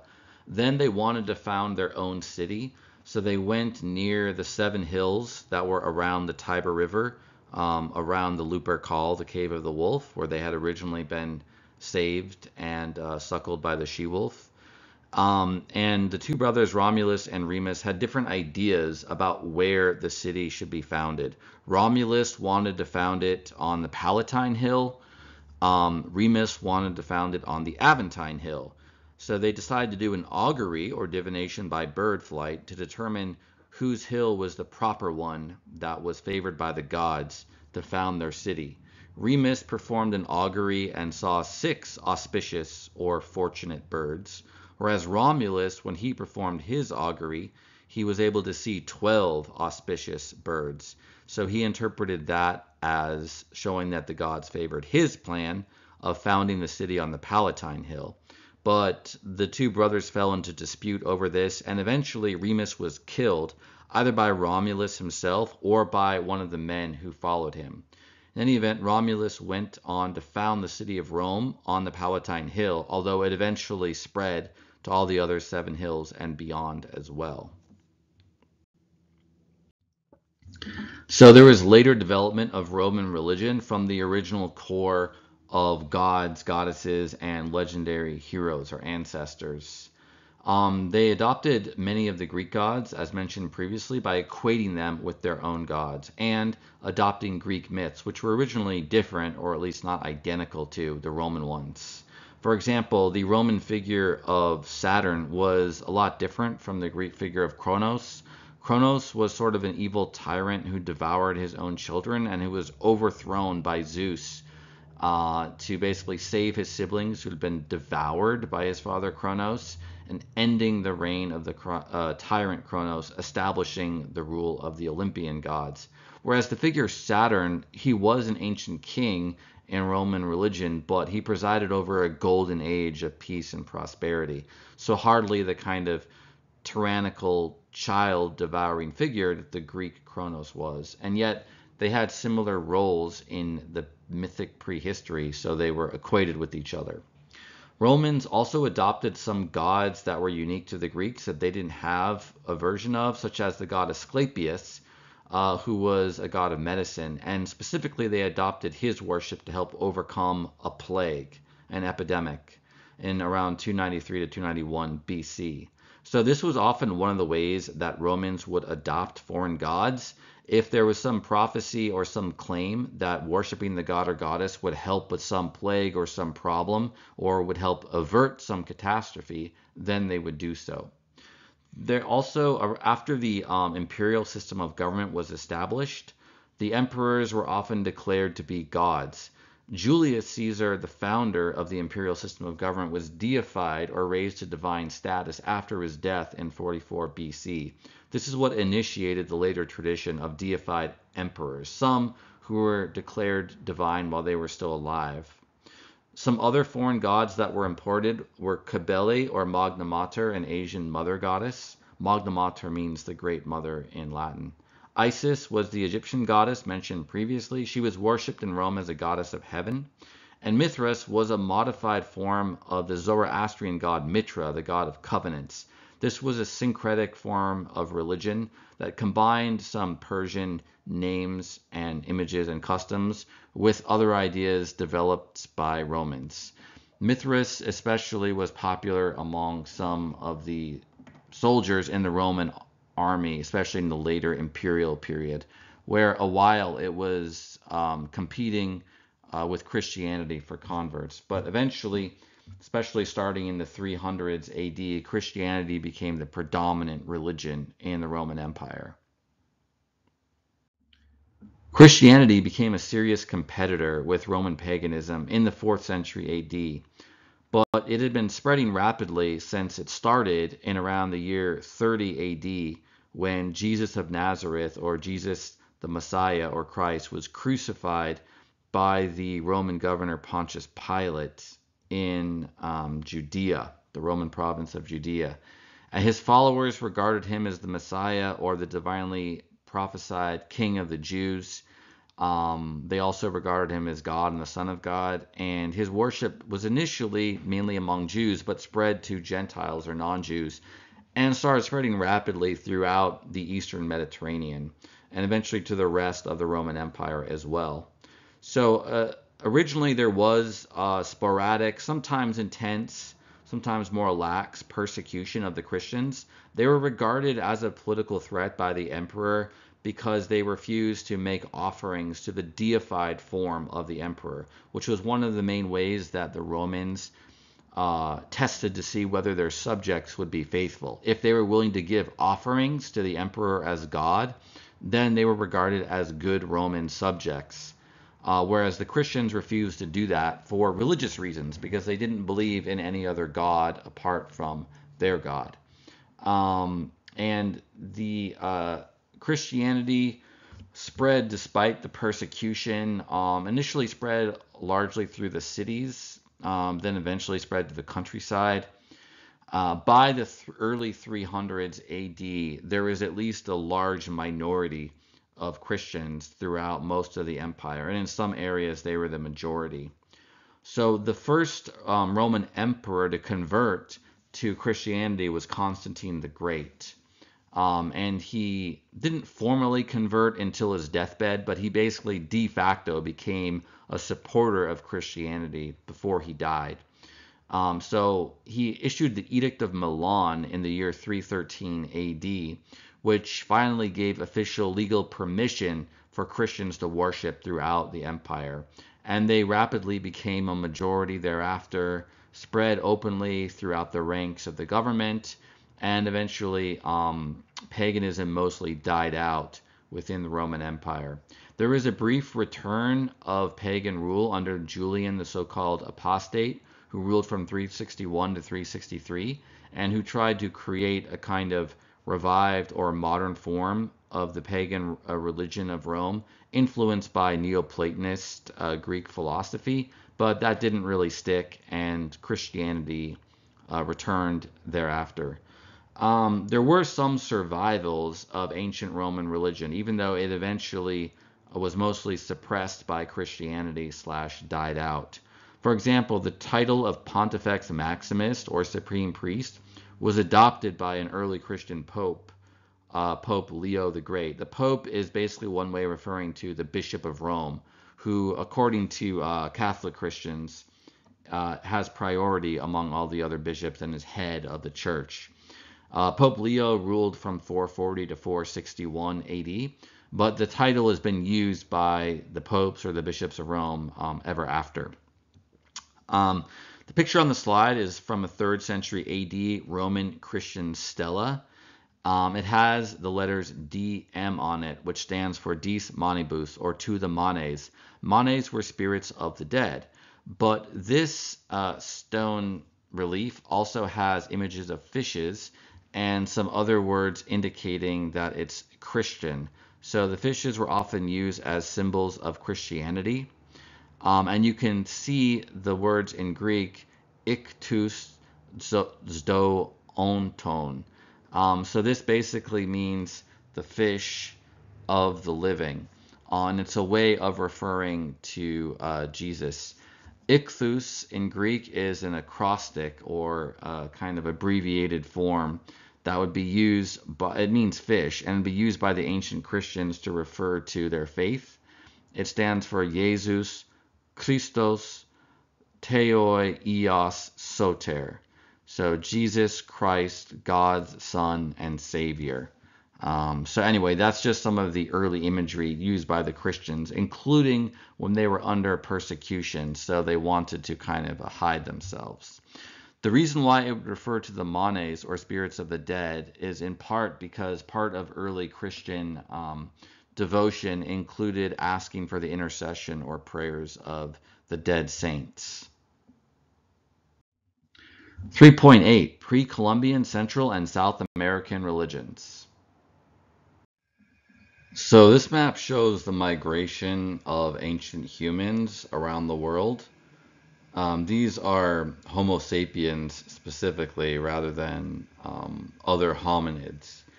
But you can see that there were humans in North America from around 16,000 years ago, and in South America from around 14,000 years ago. And basically civilization started in Central and South America from around 1200 BC and after. The civilizations of Central and South America were always Stone Age cultures, interestingly. They had large-scale agriculture, and in fact, some of their cities, like the largest cities in Central America, for example, were, I believe, larger than any of the European cities, at least up until the modern era. So they're very large scale societies, but they didn't have widespread metallurgy apart from jewelry and ornamentation. They used stone tools, and they didn't have the wheel or other like animals like horses and things that they could use to increase their power. So in some ways, they were just as advanced or more advanced than the European cities, whereas in other ways they were still Stone Age. They did have systems of writing, really elaborate cultures and religions, and we're fortunate to have some texts recorded, for example, in the ancient language of the Aztecs, that have a lot of their religion and other aspects of their culture preserved. There's also a lot of archaeological finds from Central and South America that help us interpret their culture. The Olmecs of Central America, specifically from the Gulf of Mexico and what's now southern Mexico, were the oldest Central American civilization, and they existed from around 1200 to 500 BC. The religion of the Olmecs, a lot of it was focused on worshiping jaguars. There's a lot of stone carvings of jaguars and of various hybrids like part bird or part snake jaguars. There's also a carving of a jaguar embracing a woman, which is a reference to a story leading to the creation of human jaguar hybrids, or sometimes called were jaguars, on the form of werewolf. And these were probably regarded as gods of fertility. Now, this aspect of Olmec religion has parallels in other religions of pre-Columbian Central and South America. So pre-Columbian is referring to before Christopher Columbus sailed under Spanish patronage and encountered North, Central, and South America and the West Indies in the late 1400s. So an example from later Central American, specifically Aztec religion, is Quetzalcoatl, the plumed serpent, who combined features of bird and serpent. The Olmec jaguar god may have been also believed to be the ancestor of Quetzalcoatl. So there's links between earlier and later Central American civilizations, at least in terms of some of their iconography, possibly some of their myths as well. The picture on the slide is of a possible were jaguar figure. This is from San Lorenzo, Tenochtitlan, which was dating to around 1200 to 900 BC, an Olmec find. The Maya were a successor civilization to the Olmecs, who were a bit further to the south in what's now southern Mexico, Guatemala, and Belize. They started around 200 BC, and they persisted for many centuries after. In a sense, they never really went away. There are still ethnic Mayans in that part of Central America, but eventually their cities and kingdoms collapsed. So the Maya thought of religion as involving a contract between humans and the gods. The gods provide food, but this is conditional on humans providing sacrifice in return. What was to be sacrificed? Maize or grain, animals or human blood. In the human sacrifice ritual, the victim would be held down and their heart would be extracted from their chest while they were still alive. Teotihuacan is the greatest Mayan temple city. It flourished from around 300 to 700 AD. So this is the origin, or one of the origins, of the practice of human sacrifice in Central American civilization. The state religion, which means the religion supported, patronized by the government, was central to Mayan society. Temples dominated the cities, somewhat analogous to the case with ancient Sumer, and the state was theocratic, where the kings would be priests or the priests would be kings. The picture on the slide has the Mayan maize or grain god as the patron of scribes. Maize is the crop usually referred to as corn in contemporary America. Corn just means grain in English, but it used to be known as Indian corn. And eventually, at least in North America, it was just shortened to corn. But that's the crop that was domesticated in Central America and was their main crop, the foundation of their civilization, although they had many other domesticated plants as well. So you can see this Mayan maize god was the patron of scribes, showing that the Mayans did have a writing system. It was very elaborate. It used what are called glyphs. They're kind of similar in form to the Egyptian hieroglyphs in that one symbol would represent an entire word most of the time, rather than just a single sound like vowel or consonant. So it was not an alphabetic script. The Aztecs were a later civilization after the time of the Maya. According to their own stories about their people, they migrated from the north south to the Valley of Mexico in the late 12th century AD. You can see on the slide the gradual spread of the Aztec Empire under several of their kings. The core of it was ruled by Itzcoatl from 1427 to 1440, and that's the area around Tenochtitlan, which was their capital. And they gradually spread to include a lot of other peoples in the surrounding regions. The Aztecs had two primordial gods, Ometecutli, the lord of the duality, and Omequixoatl, lady of the duality. These lord and lady created other gods who then created the earth. One of the gods created the sun through an act of self-sacrifice, and this was later copied by the other gods to start the sun on its course through the sky. The Aztecs believed they must perform daily human sacrifice in order to keep the sun rising and setting. It's estimated by modern scholars that around 20,000 people were sacrificed every year. Most of them were captives that they had captured in war. Another Aztec deity was Quetzalcoatl, the feathered serpent, who was god of the wind, merchants, arts, crafts, and knowledge. You can see an icon of Quetzalcoatl on the left side of the picture on the slide. Another prominent Aztec deity was Mictlan Tecutli, the god of death, who you can see on the right on the picture on the slide. Mictlan was also the land of the dead.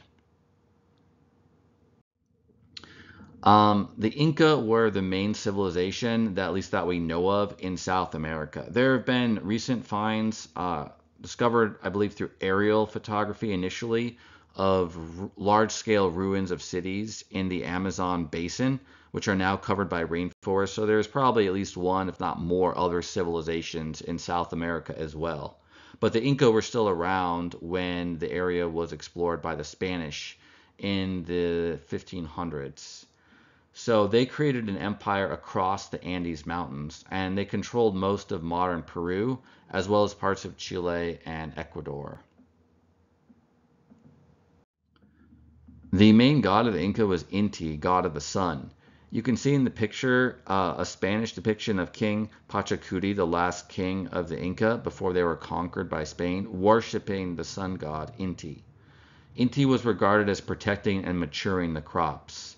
The Inca had a variety of domesticated species, including maize, which was the main crop of the Central American civilizations to the north, but they had other foods as well. And they would give offerings of beer made from maize, other food, or llamas to Inti and the other gods. The Spanish were able to invade and conquer the Central American civilizations, mainly the Aztec Empire, and then the Incan Empire to the south, and other parts of Central and South America from the year 1532 and after. So this eventually resulted in the large-scale destruction of indigenous societies and religions.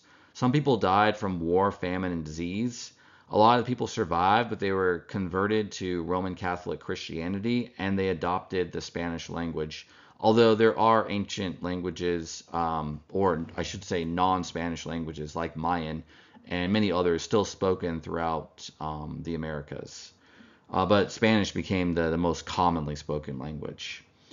There were also some survivals of indigenous religion and culture despite the conversion to Catholic Christianity. For example, the Day of the Dead festival in Mexico combines the Catholic festival of All Souls Day with some remnants of Aztec culture, at least in terms of the iconography. The picture on the right is an altar for the Day of the Dead. 3.9 Persistence of Ancient Religions. All the religions we've been talking about are mostly extinct with a few exceptions. In terms of Europe itself, after the Roman Empire converted to Christianity, it rapidly spread throughout Europe. Although for Northern Europe and Eastern Europe and some other outlying regions like the island of Iceland, it took centuries for them to adopt Christianity.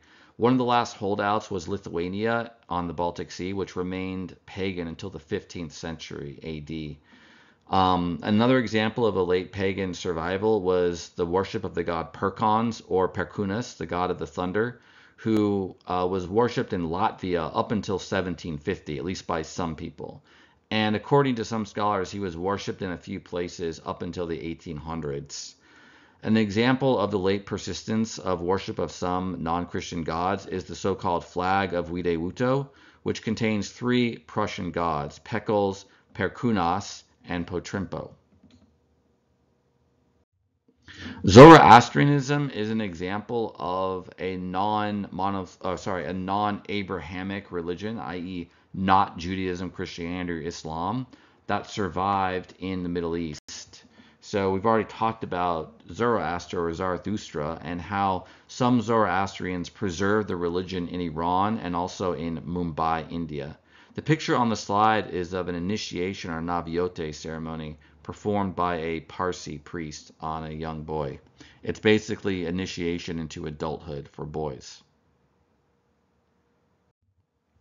There's also been some fragmentary persistence of ancient religions in Europe and the Middle East, somewhat analogous to the persistence of native Central and South American religions. So, for example, some European folk and Roman traditions were incorporated into Western Christianity.